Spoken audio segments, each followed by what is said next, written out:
ನಮಸ್ಕಾರ, ನೀವು ನೋಡ್ತಾ ಇದ್ದೀರಾ ಸುಮನ್ ಟಿವಿ ಕನ್ನಡ. ನಾನು ಮಹೇಶ್ ಎಮ್ದಂಡು. ಕಮ್ಯುನಿಸ್ಟರ ಕೋಟೆಯನ್ನ ಛಿದ್ರಗೊಳಿಸಿ ಮಮತಾ ಬ್ಯಾನರ್ಜಿ ಕಟ್ಟಿಕೊಂಡಂತಹ ಮಹಾಕೋಟೆಯನ್ನ ಮೋದಿ ಅಮಿತ್ ಶಾ ಅವರ ತ್ರಿಶೂಲ ವ್ಯೂಹ ಇವತ್ತು ಛಿದ್ರ ಮಾಡಿದೆ. For the first time west ಬೆಂಗಾಲ್ನ ಗದ್ದುಗೆಯ ಮೇಲೆ ಕೇಸರಿಯ ಬಾವುಟ ರಾರಾಜಿಸ್ತಾ ಇದೆ. ಹಾಗಾದ್ರೆ ಮಮತಾ ಬ್ಯಾನರ್ಜಿಯ ಸೋಲಿಗೆ ಕಾರಣಗಳೇನು? ಮೋದಿ ಅಮಿತ್ ಶಾ ಅವರ ಚುನಾವಣೆಯ ರಣತಂತ್ರ ಹೇಗಿತ್ತು? ಕಂಪ್ಲೀಟ್ ಆಗಿ ಹೇಳ್ತಾ ಹೋಗ್ತೀನಿ. ಇದರ ಬಗ್ಗೆ ಮಾತನಾಡೋಣ. ಅದಕ್ಕೂ ಮುನ್ನ ನೀವಿನ್ನೂ ನಮ್ಮ ಚಾನಲ್ ಅನ್ನ ಸಬ್ಸ್ಕ್ರೈಬ್ ಮಾಡಿಲ್ಲ ಅಂದ್ರೆ ದಯವಿಟ್ಟು ಈ ಕೂಡಲೇ ಸಬ್ಸ್ಕ್ರೈಬ್ ಮಾಡಿ. For business and personal promotions, please contact 9686376663. ಬರೋಬ್ಬರಿ 294 ವಿಧಾನಸಭಾ ಕ್ಷೇತ್ರಗಳನ್ನು ಹೊಂದಿರುವಂತಹ ವೆಸ್ಟ್ ಬೆಂಗಾಲ್ನಲ್ಲಿ ಯಾವುದೇ ಪಕ್ಷ ಅಧಿಕಾರವನ್ನ ಹಿಡಿಬೇಕು, ಅರ್ಥಾತ್ ಸರ್ಕಾರವನ್ನ ರಚನೆ ಮಾಡಬೇಕು ಅಂತ ಹೇಳಿದ್ರೆ 148 ಮ್ಯಾಜಿಕ್ ನಂಬರ್. 148 ಕ್ಷೇತ್ರದಲ್ಲಿ ರಾಜಕೀಯ ಪಕ್ಷ ಯಾವುದೇ ಪಕ್ಷ ಗೆದ್ರೆ ಸರಳ ಬಹುಮತ ಸರ್ಕಾರವನ್ನು ರಚನೆ ಮಾಡಬಹುದು. ಆದರೆ ಈ ಬಾರಿ ಬಿಜೆಪಿಯ ಗೆಲುವು ಪ್ರಚಂಡ ಗೆಲುವು. ನ ಭೂತೋ ನ ಭವಿಷ್ಯತಿ ಅನ್ನುವ ರೀತಿಯಲ್ಲಿ ಕೇಸರಿ ಪಡೆ ಗೆದ್ದು ಬೀಗಿದೆ ವೆಸ್ಟ್ ಬೆಂಗಾಲ್ನಲ್ಲಿ. ಮೋದಿ ಅಮಿತ್ ಶಾ ಅವರ ಪ್ಲಾನ್ ವರ್ಕೌಟ್ ಆಗಿದೆ. ಬರೋಬ್ಬರಿ 200 ಕ್ಷೇತ್ರದಲ್ಲಿ ಬಿಜೆಪಿ ಲೀಡಿಂಗಲ್ಲಿದೆ. ಈ ವಿಡಿಯೋ ರೆಕಾರ್ಡ್ ಆಗುವಂತಹ ಟೈಮಲ್ಲಿ ಯಾರೂ ಕೂಡ ಬಿಜೆಪಿ ಇಷ್ಟು ಸೀಟ್ಗಳನ್ನು ಗೆಲ್ಲುತ್ತೆ ಅಥವಾ ಲೀಡಿಂಗ್ ಅಲ್ಲಿ ಇರುತ್ತೆ ಅಂತ ಅಂದಾಜು ಮಾಡಿರಲಿಲ್ಲ. ನೆಕ್ ಟು ನೆಕ್ ಫೈಟ್ ಇರುತ್ತೆ. ಅಷ್ಟು ಸುಲಭವಾಗಿ ವೆಸ್ಟ್ ಬೆಂಗಾಲ್ನಲ್ಲಿ ಯಾವುದೇ ಪಕ್ಷ ಗೆಲ್ಲೋದಕ್ಕೆ ಸಾಧ್ಯನೇ ಇಲ್ಲ ಅನ್ನುವ ರೀತಿಯಲ್ಲಿ ವಿಶ್ಲೇಷಣೆಗಳಿದ್ದು, ಸಮೀಕ್ಷೆಗಳು ಕೂಡ ಬಂದಿದ್ದು. ಆದರೆ ಬಿಜೆಪಿ ಈ ಬಾರಿ ಅತಿ ದೊಡ್ಡ ಗೆಲುವನ್ನ ವೆಸ್ಟ್ ಬೆಂಗಾಲ್ನಲ್ಲಿ ಸಾಧಿಸಿದೆ.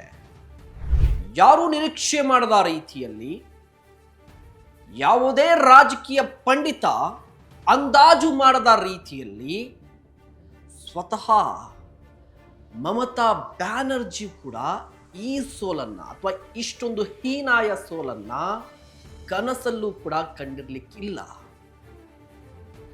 ಅಂತಹ ಅತಿ ದೊಡ್ಡ ಸೋಲನ್ನ ಮಮತಾ ಬ್ಯಾನರ್ಜಿಯ ಟಿಎಂಸಿ ಕಂಡಿದೆ.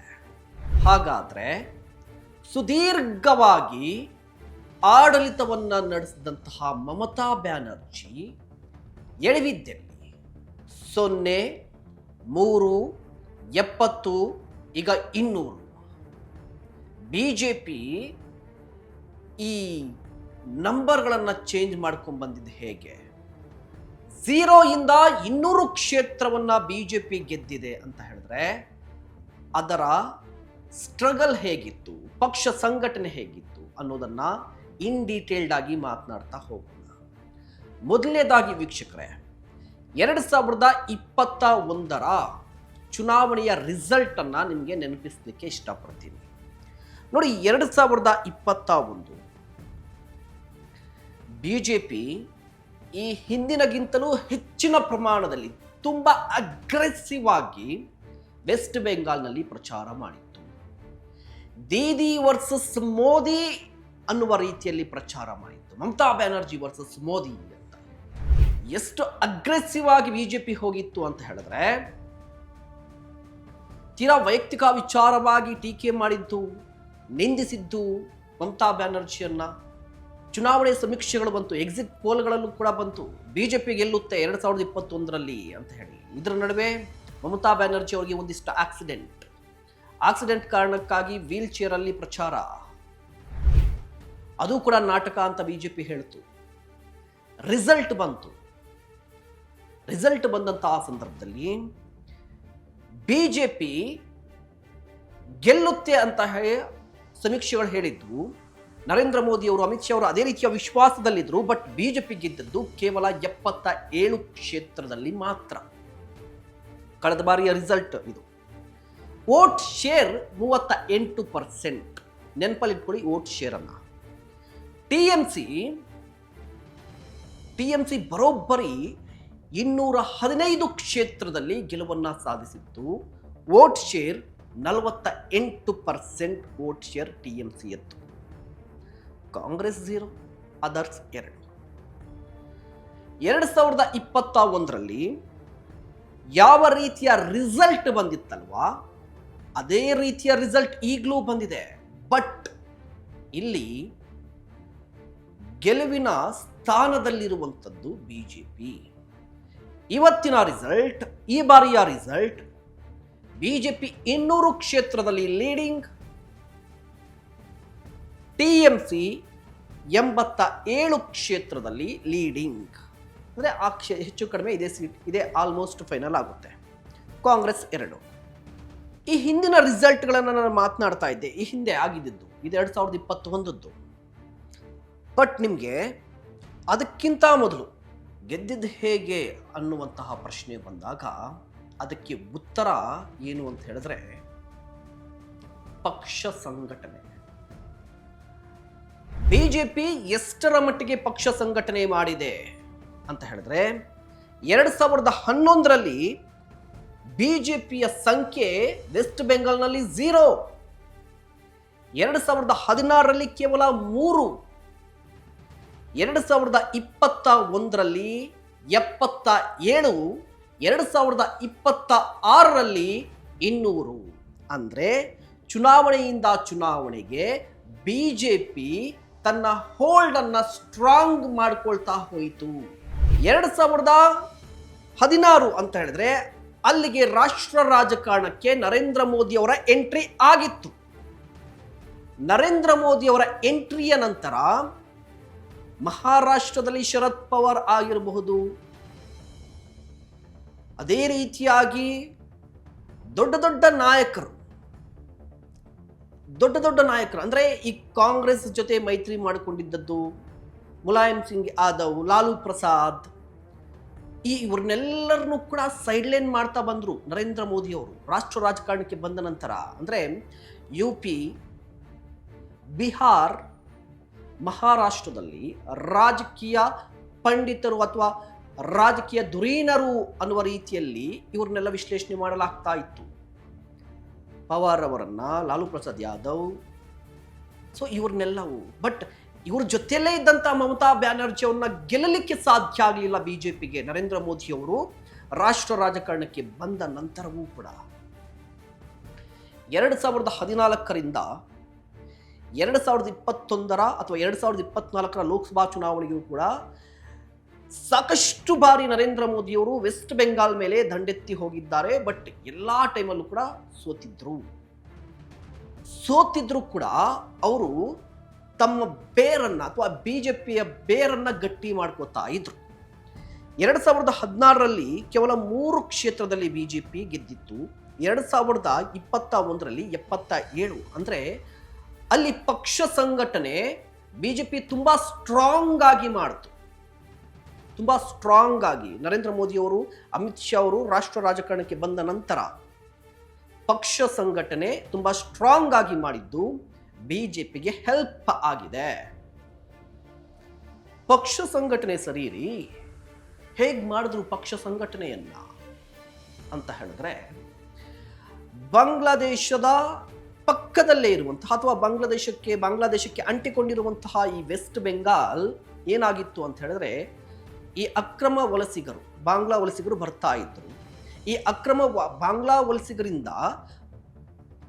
ವೆಸ್ಟ್ ಬೆಂಗಾಲ್ನ ಈ ಬಾಂಗ್ಲಾ ಅಸ್ಮಿತೆ ಏನಿತ್ತಲ್ವಾ, ಬೆಂಗಾಲ್ ಅಸ್ಮಿತೆ ಕಳೆದು ಹೋಗ್ತಾ ಇದೆ. ನಿಜವಾಗ್ಲೂ ಅಸಲಿ ಬೆಂಗಾಲಿಗಳೇನಿದ್ದಾರಲ್ವಾ ಅವರು ಅಲ್ಪಸಂಖ್ಯಾತರಾಗ್ತಾ ಇದ್ದಾರೆ. ಕಾರಣ ಈ ಅಕ್ರಮ ಬಾಂಗ್ಲಾದೇಶಿಗರಿಂದ ಅಂತ ಹೇಳಿ ಬಿಜೆಪಿ ಒಂದು ನರೇಟಿವಿಟಿಯನ್ನ ಬಿಲ್ಡ್ ಮಾಡ್ತು. ವೆಸ್ಟ್ ಬೆಂಗಾಲ್ನ ಅಸ್ಮಿತೆ ಹಿಂದೂಗಳು ಅನ್ನುವಂತಹ ಈ ನರೇಟಿವಿಟಿಯನ್ನ ಬಿಲ್ಡ್ ಮಾಡ್ತು. ಬಿಜೆಪಿಯ ಸಿದ್ಧಾಂತವೇ ಹಿಂದುತ್ವ. ಸೊ ವೆಸ್ಟ್ ಬೆಂಗಾಲ್ನಲ್ಲಿ ಹಿಂದೂಗಳು ಅಲ್ಪಸಂಖ್ಯಾತರಾಗ್ತಾ ಇದ್ದಾರೆ. ಮಮತಾ ಬ್ಯಾನರ್ಜಿ ಒಂದು ಸಮುದಾಯವನ್ನ ತನ್ನ ಲಾಭಕ್ಕಾಗಿ ಓಲೈಕೆ ಮಾಡ್ತಾ ಇದೆ ಅಂತ ಹೇಳಿ ನರೇಟಿವಿಟಿಯನ್ನ ಬಿಲ್ಡ್ ಮಾಡಿದ್ರು. ಈ ನರೇಟಿವಿಟಿ ಬಿಲ್ಡ್ ಆಗ್ತಾ ಆಗ್ತಾ ಆಗ್ತಾ ಈಗ ಅಧಿಕಾರಕ್ಕೆ ಬಂದಿದ್ದಾರೆ.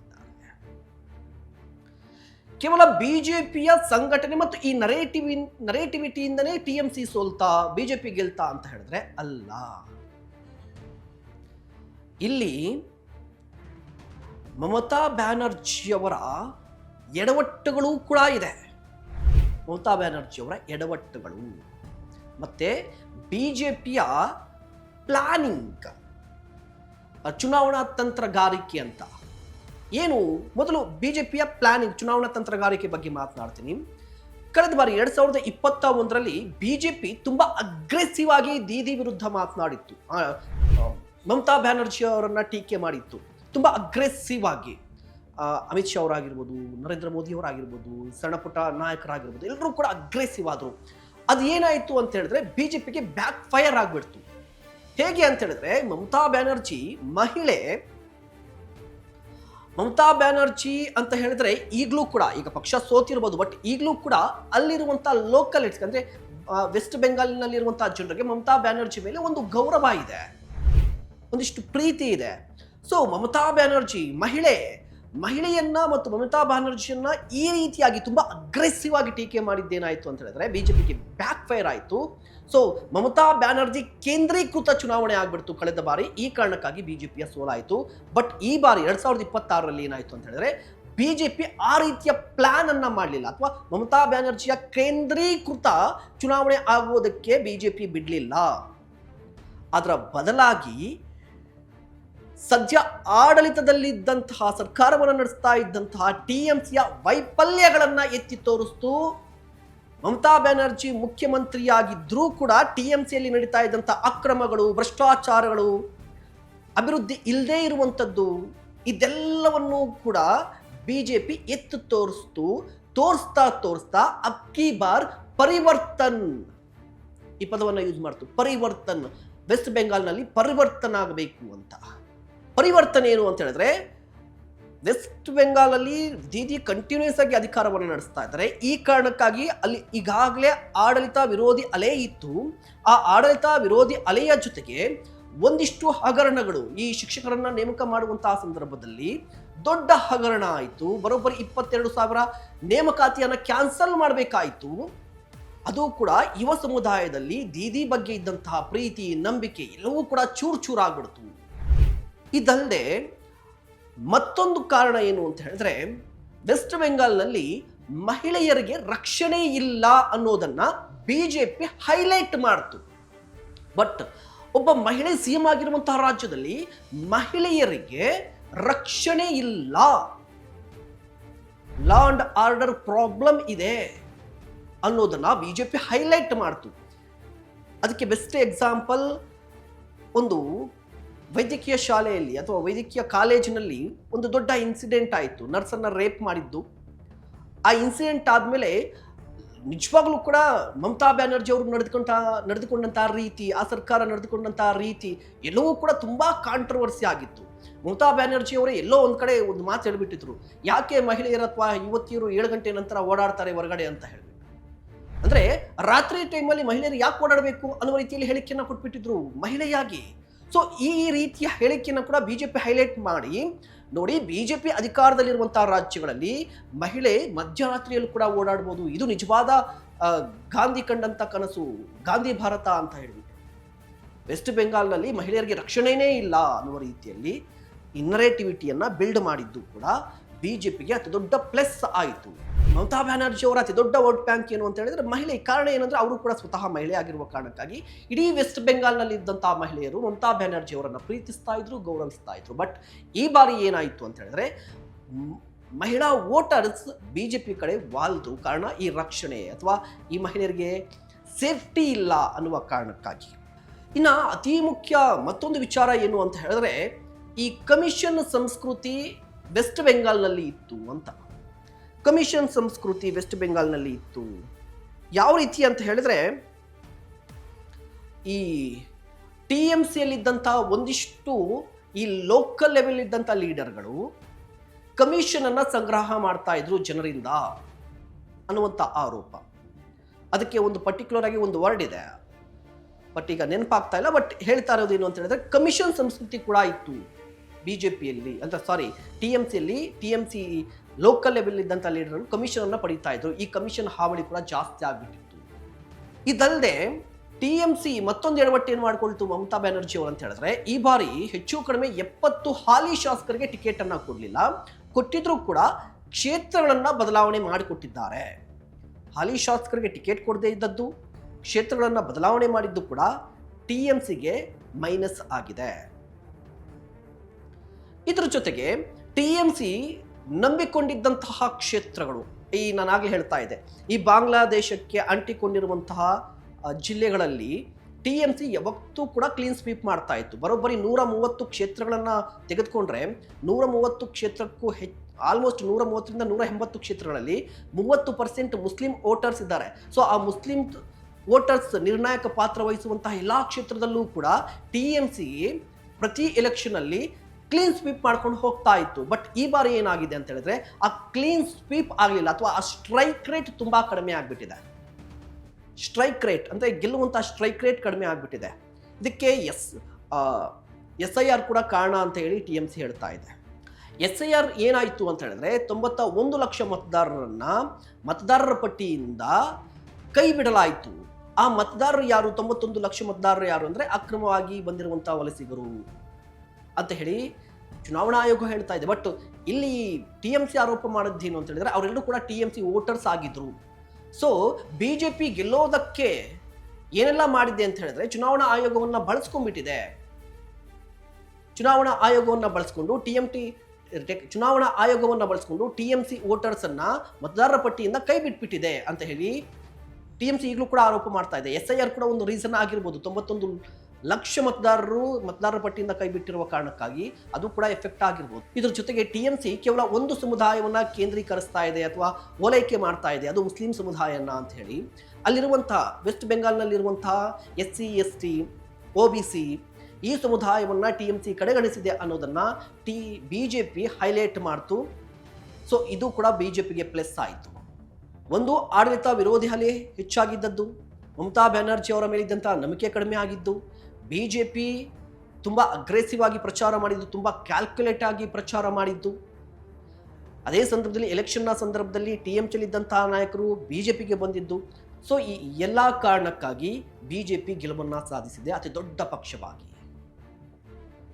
ವೆಸ್ಟ್ ಬೆಂಗಾಲ್ನಲ್ಲಿ ಆಲ್ಮೋಸ್ಟ್ ಬಿಜೆಪಿಯ ಗೆಲುವು ಅಸಾಧ್ಯ ಅನ್ನುವಂತಹ ಪರಿಸ್ಥಿತಿಯಲ್ಲಿ ಬಿಜೆಪಿ ತನ್ನ ಸಂಘಟನೆ, ಚುನಾವಣಾ ತಂತ್ರಗಾರಿಕೆ ಜೊತೆಗೆ ನರೇಂದ್ರ ಮೋದಿ ಅವರ ಗ್ಯಾರಂಟಿಗಳಿಂದಾಗಿ ಅಧಿಕಾರಕ್ಕೆ ಬಂದಿದೆ.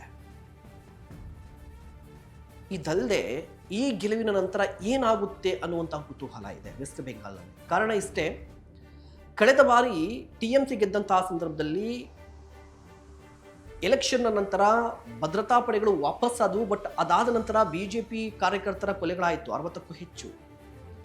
ವೆಸ್ಟ್ ಬೆಂಗಾಲ್ ಅಂತ ಹೇಳಿದ್ರೆ ಹಿಂಸಾಚಾರ ಜಾಸ್ತಿ ನಡೆಯುತ್ತೆ ಈ ಎಲೆಕ್ಷನ್ನ ಸಂದರ್ಭದಲ್ಲಿ, ಈ ರಾಜಕೀಯ ಜಿದ್ದು ಜಾಸ್ತಿ ಇದೆ ಅಂತ. ಸೊ ಈಗ ಬಿಜೆಪಿ ಅಧಿಕಾರಕ್ಕೆ ಬಂದಿದೆ,